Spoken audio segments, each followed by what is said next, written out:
in their church a whole bunch of old ladies that would always surround him and talk to him, pester him. And it was like every Sunday, like, when are you going to have a baby? Are you trying? Are you thinking about it? And I'm already laughing because I can visualize it, right? Yeah, like, so what's going on there, buddy? And he said it got so hard as, time wore on and it was more difficult. And so he told them one Sunday, he said, "Now, I haven't told anybody this story." He said, "So please just keep it private." And he said, "But when I was a teenager, I was helping on the farm with the combine." Oh no, I'm going to snort laugh.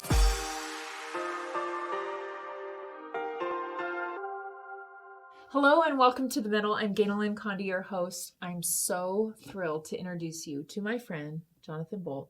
I'm so grateful you're here. Well, thank you for having me back.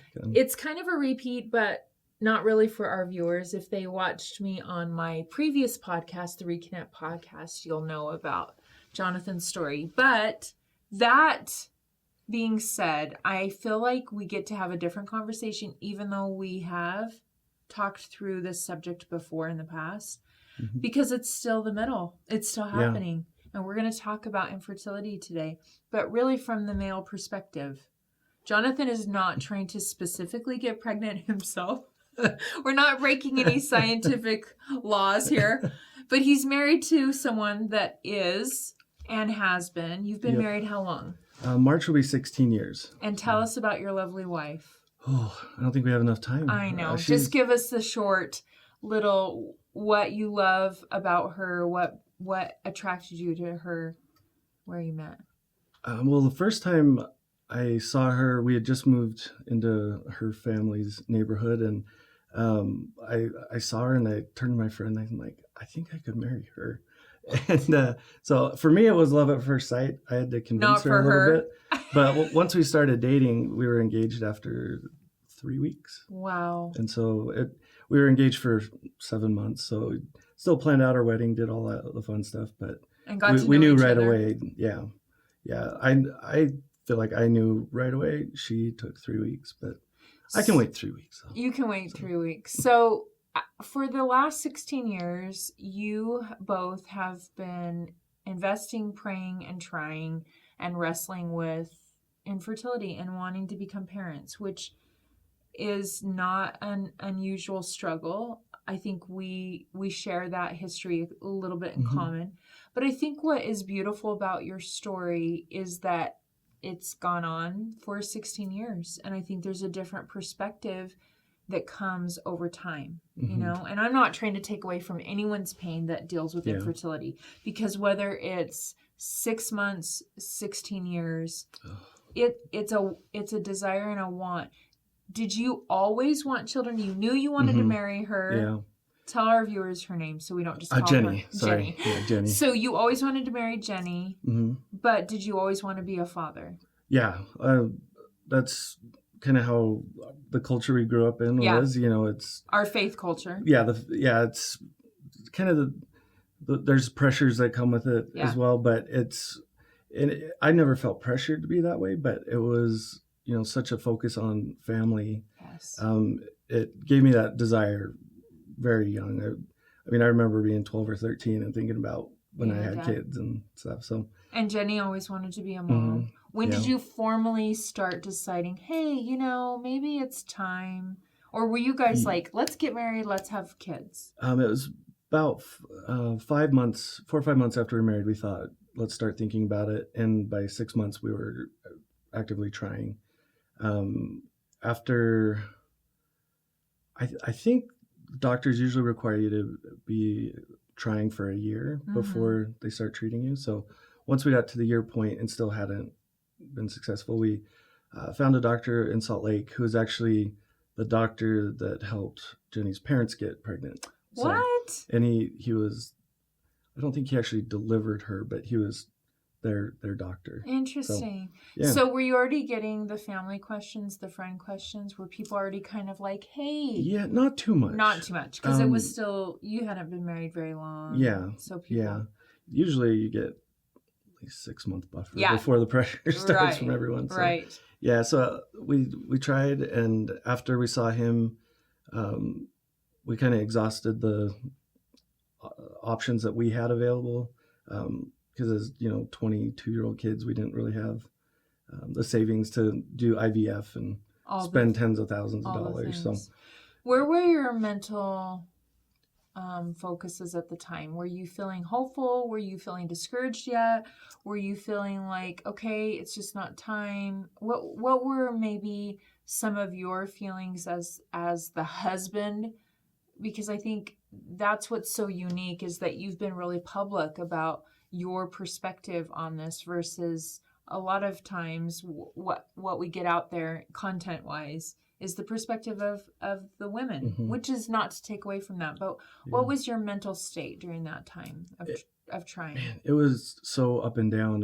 It would go from totally faithful, hopeful, just doing the little things that the doctors had to do here and there, and thinking, it's bound to work sometime, right? Because I'm the oldest of 7, and so getting pregnant and having kids was never an issue. Ours was trying to limit how many. Yeah.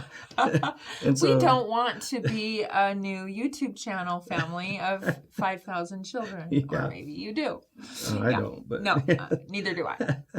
But yeah, so we it was that hopeful kind of stage, and then it got to kind of stressing, having some anxiety about it, and trying to psych ourselves up for doctor's appointments and different things. And so and then it got kind of depressing. And I think the hardest part though is it's one thing to go like through this roller coaster up and down, but then it's another thing when someone else is going through it and you're not always matching up. And so times when I may have been more hopeful, Jenny may have been a little more stressed and pessimistic on the outlook, and other times she's excited, getting all fired up and ready to do stuff, and I'm like, it's not working. I don't want to put everything into this. I don't want to get all my hopes up and then just have them dashed again. And so I think that's such an important thing to bring up, because regardless of your relationship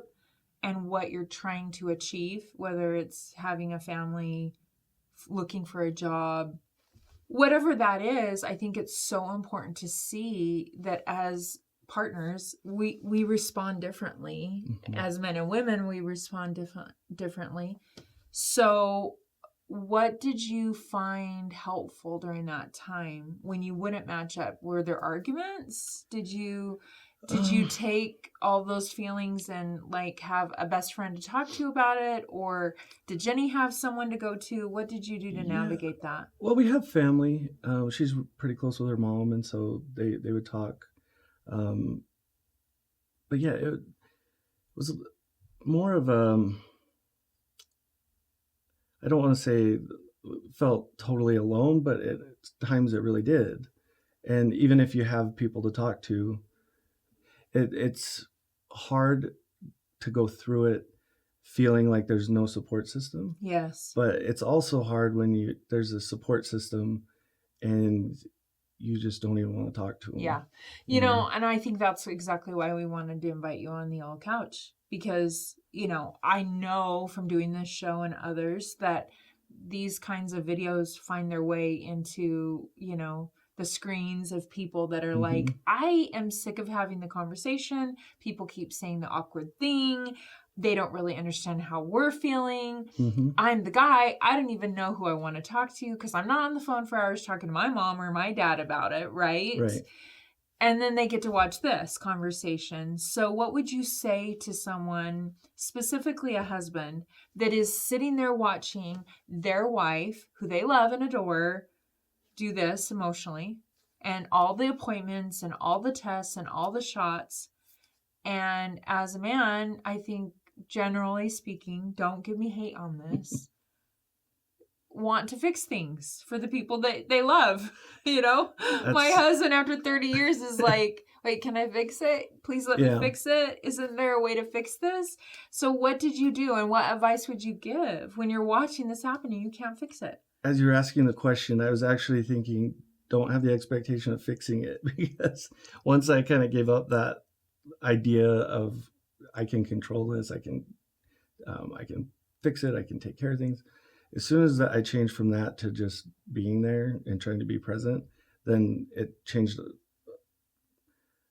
I mean, we were able to handle the hardest things when we were Just there for each other. just there for each other. I love that insight. Even just last night, I had a work commitment where I was doing a live video, and my husband, I had messaged him and said, when you get home, da da da da, this, and this, and this order, can you help with that?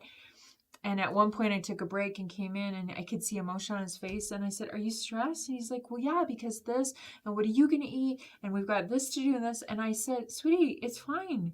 Like and he got really emotional. I thought, that's really what marriage is about. It's just like, I see you and I'm going to sit with you. I'm going to empathize, and I can't fix it, but I'm going to see you and I'm going to sit with you. So what a gift of this other experience that you've learned that in 16 years. There's marriages, Jonathan, I'm just saying, not trying to call y'all out, that are in their 30, 40, 50th year, and they still don't know how to do that. Yeah. So that approach for us, it hasn't just helped with the fertility things. Right. It's everything. It's everything. Yeah. That's what really all of us want, right? So you didn't just have this experience of doctors, of tests, of negative pregnancy tests, which, oh my gosh, there's nothing worse, right, than buying another pregnancy test and having it be. Yeah, we've actually never had a positive pregnancy test. You never have? Never have. And no miscarriages, nothing. So. Wow. Yeah. Well, I just know for us and our journey with infertility, especially for my son, which was 7 years, my daughter, it was 6, the pregnancy tests weren't cheap. And I was like, oh, I don't want to buy one more, right? And then I would buy one. That's usually when I would find out the natural way that I wasn't pregnant. It was like, how does my body know? Is that TMI? Sorry if that's TMI. But that's the reality of what is, if you're not going through infertility, that's the backstory of what's going on, of like running to now I heard they have them at the dollar store. Oh, do they? Yeah. I don't know. They didn't have them at the dollar store when we were doing it, because Cam's almost 23, So you didn't just go through this privately. You got really public with it and wrote a book. Tell our viewers what the book is. It's called, well, first, before I say the title, it was, all of the books that we came across were very clinical or kind of depressing and not very hopeful. I don't want to say, that may be a little harsh, but not hopeful. Not hope inspiring. Right. And so, right. I thought it would be fun to write a book about all the funny side of things, the awkward testing, the conversations you have. And I wrote a whole chapter just of conversations I had in my head that I didn't ever say out publicly with anyone. And just as they're talking, it's like, I want to say this to you. Yeah. What's the name of the book? It's called Shooting Blanks, A Husband's Perspective on Missing the Mark. Isn't that the best title? Shooting Blanks. Can people still get it on Amazon? Yeah. Shooting Blanks, Missing the Mark on? It's a husband's perspective on missing the mark and infertility. I love that. So tell us a sample. What were some of the funny, ridiculous, offensive, annoying parts of the journey of this middle? I'll tell you what my favorite story is. I actually co-wrote it with a friend of mine who's a physician's assistant, and they, I think, tried for about 6 years before they got pregnant. And so my favorite, so the way we wrote it was from with one voice, so that we could have plausible deniability. So the stories, they're the some embarrassing of them are ones. intertwined. Like, no, that was Steve. That wasn't the other me. Guy. Yeah. And so, but my favorite story really is his. I swear. Okay. But if it's a good one, just take credit for it. Okay. Actually, I'll tell you two real quick. So they had in their church a whole bunch of old ladies that would always surround them and talk to them, pester them. And it was like every Sunday, like, when are you going to have a baby? Are you trying? Are you thinking about it?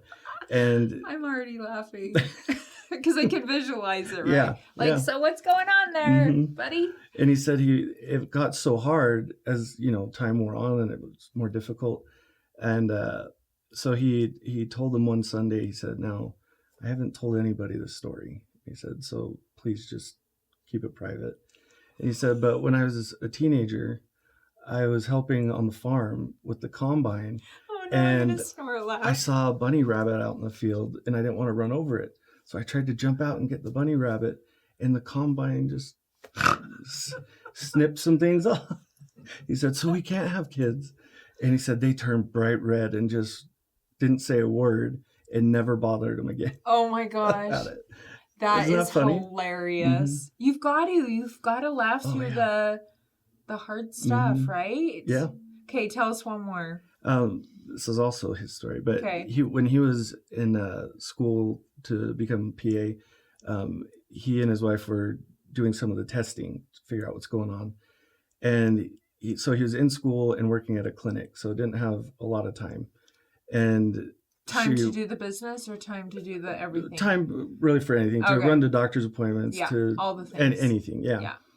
And there's one test because apparently, and I'm sorry, this is too much No, information for TMI. everybody. The Saints Unscripted channel loves TMI. Oh, good. So no editing required and no commercial breaks. So there you go. So he one day, so one of the tests, it's apparently there's a higher quality of sperm samples if you collect the sample at certain times of the day. That, but also when you start having intercourse, and then collect the sample that way. And I did not know that, Jonathan. Look at how we're educating our audience today. It's called the postcoital test. Oh, so that's the official term. Which we've experienced that round of testing many times, but which it sounds glamorous, but it's not. No. When we were going through infertility, my husband may not appreciate me sharing this, but it's all charts and doctors in your business, and all those things, right? And they're like in your business, talking about all the things that now on YouTube we talk about, but. And I remember one day my husband was like, you know what? There's something to be said for wanting to have sex again. Because you're on this schedule and there's like it's not about that anymore. It's all about this. And I think that's a really important part of the story, is that the effect that has on a relationship when your intimacy is defined about like some kind of goal of producing a human. Yeah. Right? And it's no longer about the connection. And especially when you've quote unquote failed at it. Yes. And you keep doing it over and over, and it's like it starts to hurt. Definition of insanity. Yeah. Right? Yeah. What did you find helpful other than just, like validating and being together that your relationship wasn't just about this? Yeah. So trying to have a baby. I wish I had an answer that was like, here's what you do in that situation. But because for us, it was, we'd go a while. I mean, we actually went years where we're just like, we don't even want to think about trying to get pregnant. We're going to live our life normally. And things were pretty normal when we were like that.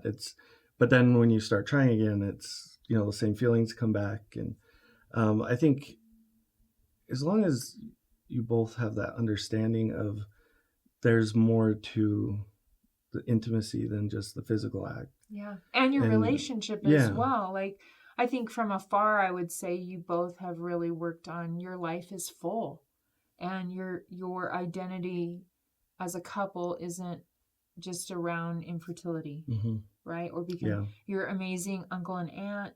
You care about your nieces and nephews. Yeah. Recently, we just did at the time of this taping, we were doing a Thanksgiving social media blast in our faith. And there were a lot of posts, obviously, about family and kids. And your wife shared a really insightful Instagram post about her feelings around the triggers of seeing everyone else post during the holidays of their family and their kids. And that's not a prayer answered in her life. Do you want to share a little about the post and what she said for all those that were... I think she was starting to write up the post. It was the second day of this 7-day challenge, and she hit a point where she's like, this isn't how I want to say it, rewrote it, deleted it multiple times, stayed up till 3 a.m. trying to, get it just the way she wanted. And um, she decided, rather than just say, I'm thankful for my education, I'm thankful for, this or that. She just thought, I'm going to be real open and vulnerable and just explain why this is hard for me. I loved how she kind of just capitalized on the idea that I see your posts and I'm so happy for you, Mm-hmm. and it's hard for me, but, and she really explained that she doesn't want people to not be grateful for their kids. Yeah, I think that's been one of the hardest things is you have a family member that gets pregnant and they're afraid to tell you. And so they don't tell you for a month or two. And they're out to hear, or they're holding a baby and you're like, hey, do you want to tell me what's going on here? Yeah. Oh, we had a baby. We didn't want to tell you. It makes you feel like there's something wrong with you. Mm-hmm. And there's not anything wrong. This is just your stewardship assignment. Mm-hmm. Well, I appreciate you so much sharing, like allowing this to be a space where we talk about the hard part of all of this, and how long this middle has gone on, I think is significant. Mm-hmm. I think 16 years is a different fatigue level of the spirit than 6 years or 6 months. It just is. It just is. And I love the beautiful relationship you have developed with Jenny and your honesty and your openness. But I'm also grateful that we've gotten to laugh, because I think there's nothing, my sister's suicide, infertility, chronic illness, unemployment. Part of what has gotten me through is laughing and sometimes inappropriately saying things that I'm like, listen, I'm going through it. I get to say it if I want to say it. But I love to ask my guests on the middle what their manna is. So in all seriousness, maybe that's your answer. What do you feel is your daily whatever, whether it's in your marriage or individually, that you do to help yourself stay in a hopeful place? At the risk of sounding cheesy. No, we love cheese. That's why we have a yellow couch. For me, it's understanding that Jenny and I are a family. We don't have to have kids to be a family. And so just being with her is what's helped me. During this quarantine's been great because she's been working at home since March, and I always work at home. And so we actually swapped our bedroom and our office so we could have a bigger office, and we both have desks in there now, and nice. So we work together all day. And I'm not gonna lie, like when she said she was gonna be working at home and didn't know for how long, I was not thrilled with that. Hey, listen, you're speaking to the whole world right now. I honestly was like, wait, you guys usually leave. Why are you all still here? Yeah. Like, I need my space to love you and want you to come back, right?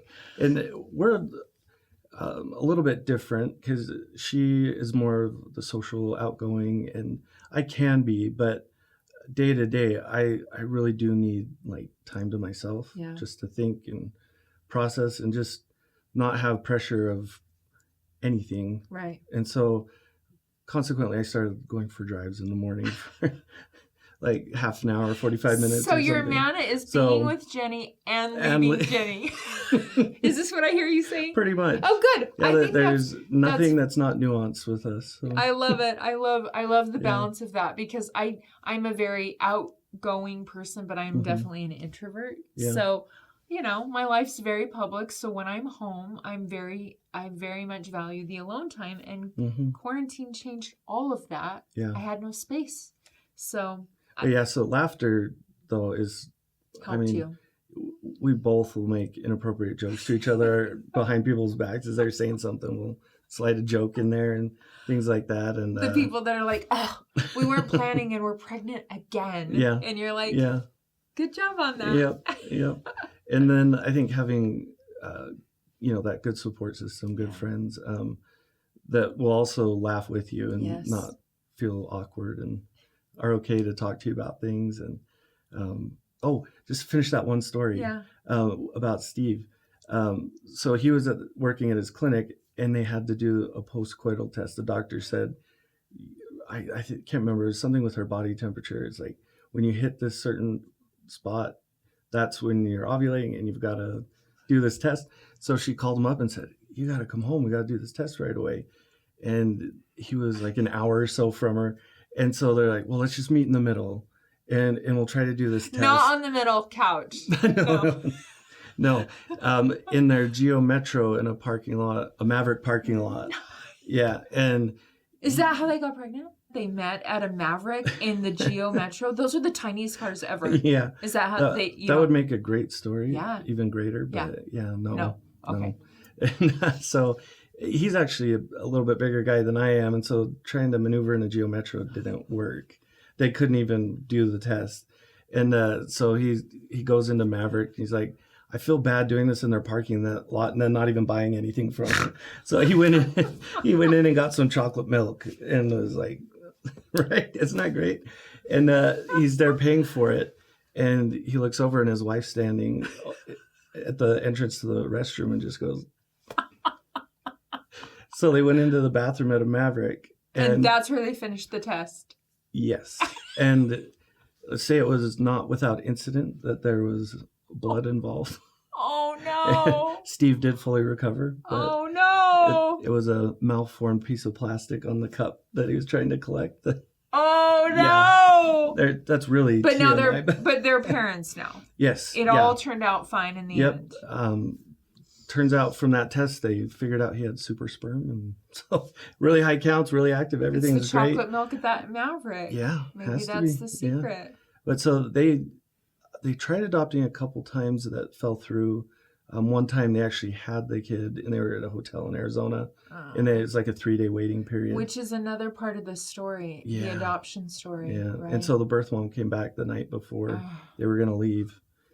And so the adoptions didn't work out, and then they ended up getting pregnant. And then they did adopt a couple other times. So wow. Yeah. Well, congrats to their family. Yeah.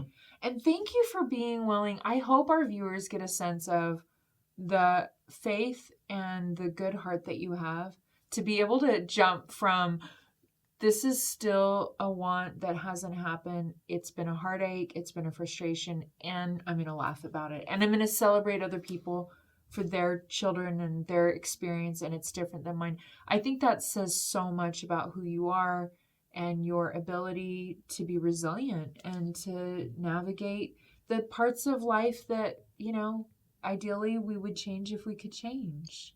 So thank you for being that guy. I told Jonathan I'm like president of his fan club, and I really, really am because of this. You have such a great heart and a great sense of humor and a willingness to be a support to Jenny, but to be honest about your part in this story. I know I can feel, even though our viewers may not be experiencing infertility, that it's going to help them like pivot and be resilient about what their middle is. So thank you. Oh. I adore you. You are one of our favorites. Oh, too, so yay. I like being your favorite. I love coming back on anytime. Good. So. Well, listen, I'm going to do a personal plea. I've never done this on any of our interviews. I'm going to ask for our audience to pray for Jonathan and Jenny that they will be able to become the parents that they desire to be. I know that from my own stories of the middle that part of the first thing that goes is this fatigue of prayer. You just are like sick of asking God for the same thing over and over and over again, and the prayer goes flat. So I usually swap with people. I'm like, I'm sick of praying about my thing. Can I pray about your thing and you pray about my thing? Yeah. So I'll swap you. Okay. And I'm going to ask our middle viewers to join us in prayer for your family. I appreciate that. And maybe we'll have you back on for an update show. Yeah. That would be good. And we'll have Jenny next time. Yeah. Okay. Love you, brother. Love you too. Thank you again for joining us here on The Middle. Please share this episode, especially if you know someone going through infertility. They've probably had some awkward conversations and testing. And so I think they might enjoy a little laugh and maybe a little cry with Jonathan and I. And we'll see you again here on The Middle soon.